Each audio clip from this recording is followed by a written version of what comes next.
Eh bien salut à tous les amis, c'est Rockstar. Aujourd'hui on se retrouve pour une nouvelle Coaster Battle, mais c'est un nouveau mode de Coaster Battle en fait que j'avais jamais essayé avant. Alors cette Coaster Battle va être un peu différente. Alors on m'a beaucoup dit dans les commentaires, oui mais les Coaster Battle, le problème c'est qu'il y a certains critères qui sont trop mis en avant alors qu'en fait ils n'ont pas leur place ici, comme par exemple la hauteur ou la vitesse ou la longueur. Et ils ont raison en fait, je pense que pour la hauteur, il y a vraiment un problème, c'est-à-dire qu'un coaster qui va être plus haut, il n'est pas forcément meilleur. Et je vous l'accorde, c'est vrai que la hauteur était peut-être pas un bon exemple. De plus, j'ai remarqué par moi-même qu'il y avait un problème sur le fait que on mettait un point pour chaque critère, alors qu'en fait, il y en avait qui étaient plus importants. Par exemple, l'intensité ou la fluidité ou même la théma sont plus importantes que des trucs comme la durée ou, euh, ou la vitesse. Donc voilà, c'est pour ça que ce que j'ai fait, c'est que j'ai donné des petites notes sur 10, sur 5, sur 8, sur 6 pour chaque critère en fonction de leur importance. Et puis ensuite, ça donnera une note qui sera sûrement plus cohérente que ce que nous avions au départ. Donc j'espère que ce nouveau concept vous plaira. Et on passe tout de suite à la Coaster Battle. Il opposera deux coasters qui sont assez controversés, car assez réputés, assez violents, qui bavent beaucoup. Et donc je vais vous donner mon avis dessus. Ça va être d'une part Goodurix au parc Astérix, considéré comme beaucoup de coaster fans comme étant l'un des pires coasters en fait. Moi je ne suis pas de cet avis. Genre, il y en a, je pense, qui sont pires. Mais j'avoue, c'est vrai qu'il est assez violent. Et de l'autre côté, on a Colossus à Thor Park. C'est un coaster à inversion, donc qui a eu le record du plus grand nombre d'inversions avec 10 inversions, qui est vraiment assez original. Et je me suis dit que comme on a deux coasters avec beaucoup d'inversions qui ont battu des records et qui sont assez violents, je vais pouvoir les comparer. Donc je vais pas perdre plus de temps sur l'intro, commençons directement avec le premier critère qui est la drop. Donc pour moi dans un coaster une drop c'est ultra important et c'est pour ça que j'ai mis euh, une notation sur 10. C'est très important parce que c'est comme ça qu'on va généralement entamer le coaster. Alors bon là c'est des drops, si c'est des launches je compare les launches. Mais voilà là c'est d'un côté on a la drop d'Osiris qui est une drop qui est pas super pentue mais qui reste assez impressionnante quand même au début. Moi je me souviens la première fois que je l'ai faite, j'ai quand même été assez surpris parce que c'est mine de rien assez haut. Et même si la drop est pas trop pentue, elle reste quand même assez impressionnante. Et au bas de la drop, on ressent quand même un bon voile gris. Donc je lui ai mis une note de 4 sur 10. C'est pas une drop de fou, mais elle est quand même pas mal. D'autre côté, sur Colossus, on a une drop qui est différente. On a une drop en virage. C'est sympa. C'est voilà, c'est pas mal, mais c'est moins impressionnant, je trouve, que celle de Goodurix, qui elle est vraiment, on a une vue sur tout le sac de nœuds qui est en bas, qui est un peu pentu, alors que l'autre Colossus, on voit pas trop ce qui va nous attendre et on a une descente qui est moins impressionnante, je trouve, mais qui reste quand même très sympa. C'est pour ça que je lui ai mis 3,5, un écart qui est assez léger, mais pourtant qui fait une petite différence. Maintenant, on va parler de la vitesse. Donc la vitesse, je l'ai notée sur 5 parce que finalement la vitesse c'est pas ce qu'il y a de plus important, mais ça joue quand même sur un coaster. Alors d'un côté on a Goodrix qui va à 90,1 km/h selon Wikipédia, hein, on est plus ou moins à cette vitesse-là. C'est assez rapide pour un coaster inversion, c'est vraiment cool. Une vitesse vraiment sympa. Voilà, donc je lui ai mis 3,5 sur 5 parce que bon la vitesse c'est bien. Et de toute façon, si ça allait plus vite, croyez-moi, je sais pas si ça serait super agréable. D'autre côté, on a Colossus qui lui va à 72,4 km/h, donc c'est un peu plus mou. Et c'est moins impressionnant en termes de vitesse, ça va beaucoup moins vite. Donc je lui ai mis 2,5 sur 5 qui reste une vitesse raisonnable. Donc voilà pour les vitesses. Maintenant on va parler de la fluidité. Et la fluidité j'ai mis une note sur 8 parce que c'est important. Un coaster fluide est tellement plus agréable qu'un coaster qui secoue. Même si certains coasters qui secouent sont bien. Mais c'est pour ça que j'ai mis une note sur cette catégorie qui est assez importante. Du côté de Goodrix on a des grosses baffes. C'est peu confortable mais c'est pas si... Enfin, il y a quand même, on se ressent comme une certaine fluidité, enfin, c'est pas non plus atroce, c'est surtout les transitions qui sont pas cool. Mais sur certaines parties, c'est plutôt fluide, ça se coupe pas trop. Mais c'est vrai qu'on se prend des grosses baves, donc j'ai mis une note de 3 sur 8 parce que c'est vraiment pas super agréable, mais il y a pire. Et de l'autre côté, nous allons comparer donc à Colossus. Alors, je vais vous le dire honnêtement, je le trouve. Alors, ça dépend quand est-ce que vous faites, mais moi je l'ai trouvé atroce. Moi je l'ai fait à la fin de la journée au Lastro, et je vous assure, c'était des baffes, mais horribles, qui font vraiment très très mal. Et celles de Goodurix paraissent vraiment plus faibles que celles de Colossus. C'est vrai que Colossus, on se prend vraiment le gros harnais qui est dur dans la tête, mais ça fait vraiment mal. Moi je sais que j'ai pas forcément trop mal avec les baffes, mais là, Colossus m'a vraiment fait mal et c'est en plus pas très fluide. C'est un vieux coaster, donc je lui ai mis 2 sur 8 pour être gentil parce que c'est vrai qu'en journée, ça se ressent un peu moins, c'est moins horrible, mais ça reste quand même vraiment pas cool. Maintenant, on va parler des airtime ou tout ce qui est léger, les G-force, léger latéraux, tout ça, tout ça. D'un côté, on a Goodurix qui est vraiment pas mal, mais qui a peu d'airtime. Il y a quelques G latéraux au niveau des corkscrews à la fin. On a aussi bon le petit virage à la fin qui est un peu pourri, mais on prend des gros G latéraux. Mais sinon, on prend pas tant de air, il n'y a pas tant de airtime que ça, ni de G latéraux. Enfin, on a un voile gris en bas de la première drop parce que voilà, on a une certaine accélération quand même. Mais bon, j'ai mis 3 sur 10 parce que c'est pas non plus des gros airtime de folie comme on peut retrouver sur Expedition GeForce par exemple. De l'autre côté, j'ai Colossus, c'est un Intamin et il est plus punchy. On a même quelques airtime, genre par exemple juste avant le Cobra Roll. Là, on ressent vraiment un bon airtime, même après, dans les inversions, des gros jets latéraux et tout. Et on ressent aussi des hang time, donc vraiment sur certaines inversions en fait à la fin par exemple et quand on enchaîne les 4 line roll, on a une sorte d'hang time parce qu'on les prend vraiment doucement et même le dernier c'est pareil, on a un gros hang time et c'est vraiment des sensations qui sont plutôt cool. Donc je lui ai mis un 5 sur 10. Il y a mieux à faire mais il y a quand même un soupçon de airtime. Donc ça fait du coup du 3 à 5 sur cette catégorie. Parlons maintenant de l'intensité. Alors Goodurix c'est plutôt intense en bas de la drop, comme je vous l'ai dit, et dans certaines inversions, mais il n'est pas si intense que ça non plus. Enfin, je veux dire, il y a des endroits où c'est intense, voilà, il y a des pics d'intensité, mais voilà, j'ai mis 6 sur 10 parce que bon, enfin, j'ai mis 6 sur 10 pour cette catégorie. Bien sûr, je pense qu'il mériterait moins, mais bon, enfin, honnêtement, 6 sur 10 c'est pour la Coaster Battle, voilà, ça correspond. Alors que de l'autre côté, on a Colossus qui est lui qui est pour moi trop intense. On a des gros voiles gris, on n'a pas de repos, c'est super intense dans les inversions. Et je trouve que c'est même trop intense parce que du coup, on se prend des grosses baffes qui font très mal parce qu'on a une grosse intensité. Donc j'ai mis 8 sur 10 pour intensité parce qu'on a une très forte intensité, mais je ne sais pas si c'est forcément positif. Même si, honnêtement, je préfère avoir quand même une grosse intensité comme sur Colossus que une plus faible intensité sur Goodurix. Voilà. Passons à la catégorie suivante qui est la durée. Donc dans la durée, je mélange un peu durée, longueur et tout.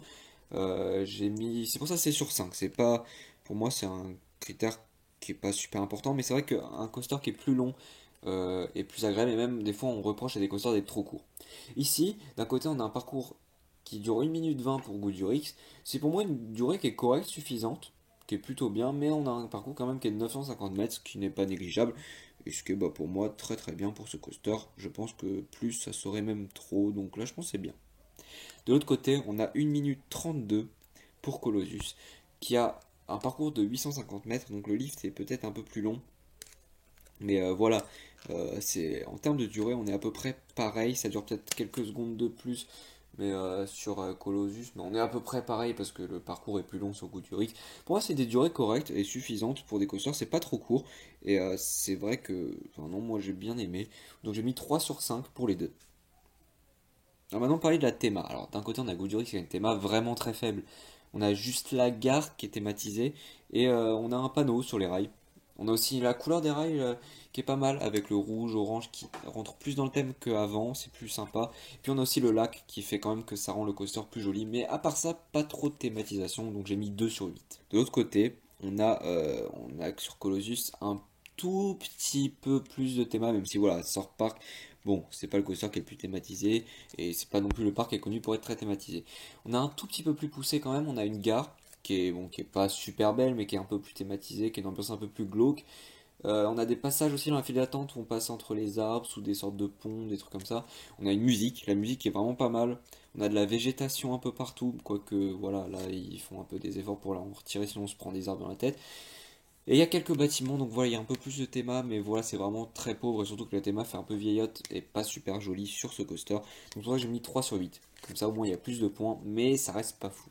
Maintenant on va parler du layout que j'ai noté sur 6.